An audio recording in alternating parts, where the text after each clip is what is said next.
Hello, everybody. Hope you guys are doing well today. And in this video, I want to take a little bit of a closer look at the anatomy of the one major part of this Seattle Seahawks team through two games that has been consistently great. There have been elements of this team that have been inconsistent, elements of this team that have been consistently bad, but there are a couple things on this team that have been consistently great. And one of them, punting, I'm not really going to talk about that though. There's not much to say other than Michael Dixon is really, really good at his job. I'm talking about run defense. And this is notable because the run defense was the worst thing about the team last year. So this bears a little more of a discussion. And I know it's only two games in, but two games in last season, the run defense for the Seahawks did not look good then either. Like the Denver ran on us successfully, and the 49ers certainly ran all over us successfully. So after two games last year, we looked like we had a really bad run defense, and we went on to have a really bad run defense. So this means something. This definitely means something. And this is a monster turnaround. I believe last season we were 30th in the league against the run. So far this year, if you look at yards per carry, we are third. Now, yards per carry, right now it's at 2.9. That's obviously not sustainable. I'm not suggesting that. It's going to go up by a little bit, but it might not go up by that much. 2.9 is phenomenal, but even if it went up by like a yard, that would still be okay. That would still be good. And if it only goes up by half a yard or point 0.7 of a yard, that's still great, phenomenal. And I want to talk about some of the things that are making this happen because this was so many people, so many Seahawks fans over the offseason were trying to figure out, did we do anything to fix this run defense? And a lot of people thought no. So a lot of people came into this season thinking, oh, we're going to get run all over the same way we got run all over last season. And we didn't do enough to change it. We got this guy, we got that guy, we could have gotten this guy, we could have gotten that guy, and we ultimately didn't do enough to make any kind of a difference. Well, through two games, we've seen a massive difference. It's been good in both games. It was great against the Rams.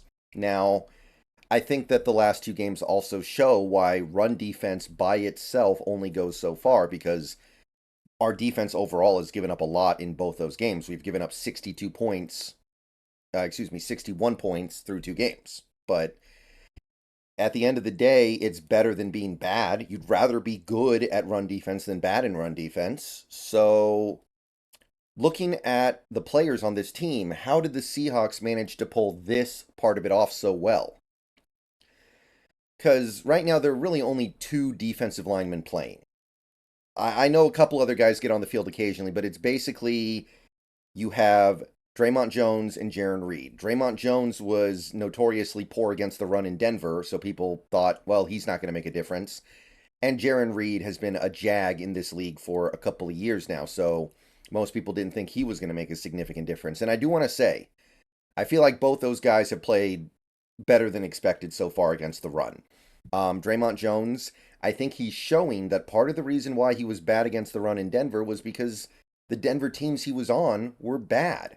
So you had to play the run more. You had to play the run when you were tired. You had to be on the field more so you would get more tired.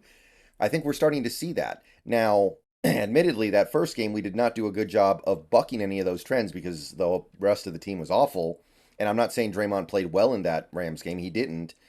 But I think we are seeing that he is capable of playing decent run defense. And Jarran Reed, through two games, in my opinion, has been a revelation at nose tackle. Like, he looks like he's better at it than anything else. I don't think there's any stat, any number that you can pin to Jarran Reed specifically to prove that he's excelling as a nose tackle despite being undersized.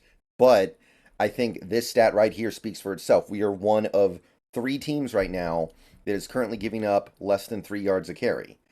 And the only reason why we're not super good in rushing yards allowed total is because that first game was a blowout and the Rams got to run the ball a lot, even though they weren't successful doing it because they were just trying to get the game over with.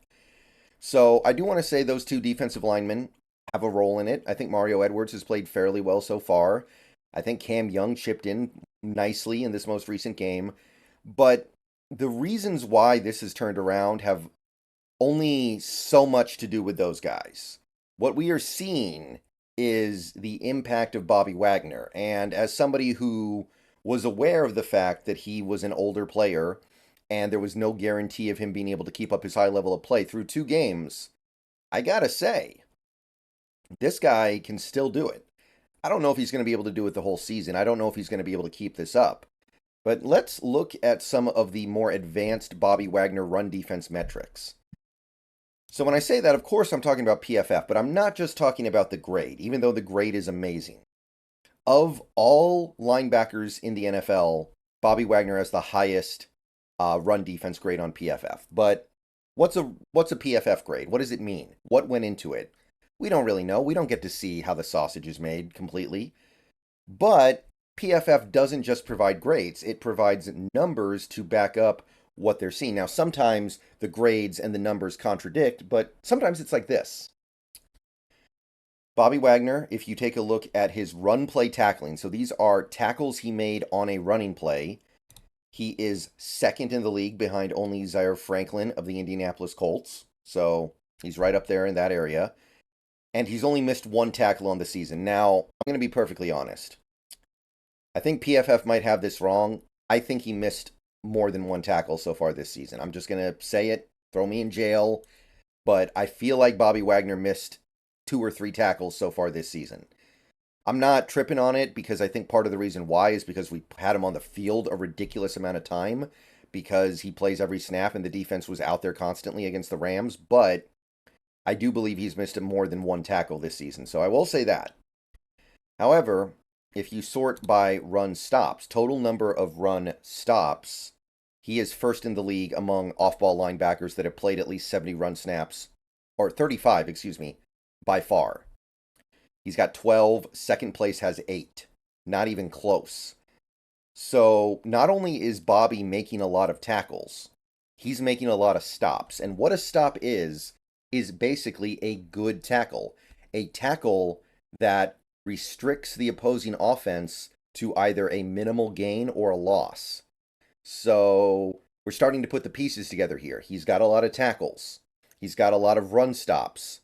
And those run stops and tackles are coming in service of a really good run defense through the first 2 games. His stop percentage, basically the percentage of run plays where he gets a stop, leading the league, tied with Landon Roberts of Pittsburgh. And he's got twice as many stops, so he would definitely win the tiebreaker, right?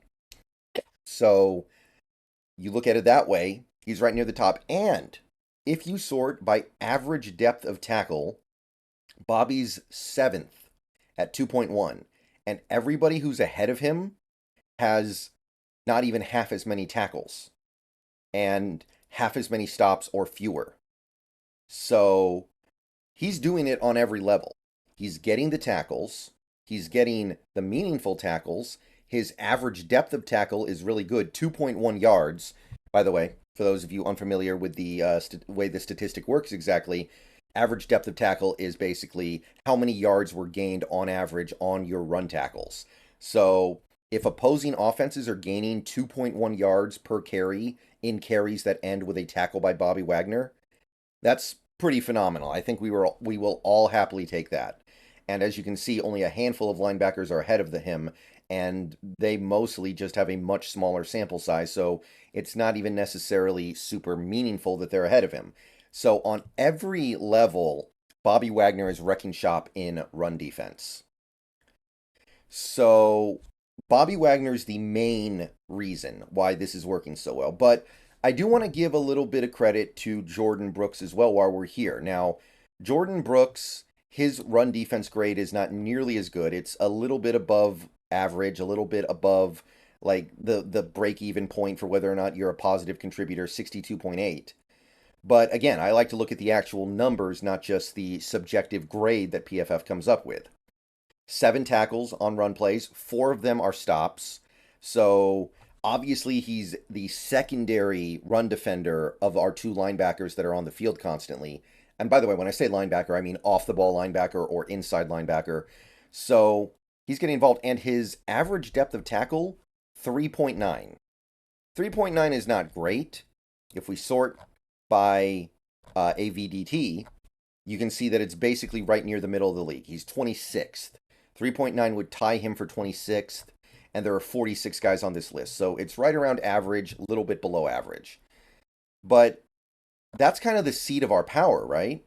We've got one linebacker who's right near the top, and we got one linebacker who's right near the middle.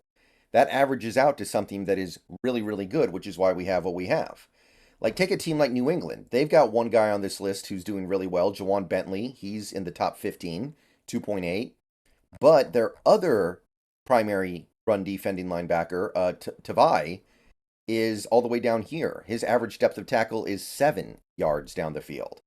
So that's kind of where you can't reasonably expect both of your linebackers to be right at the top of the league. That's very hard to happen.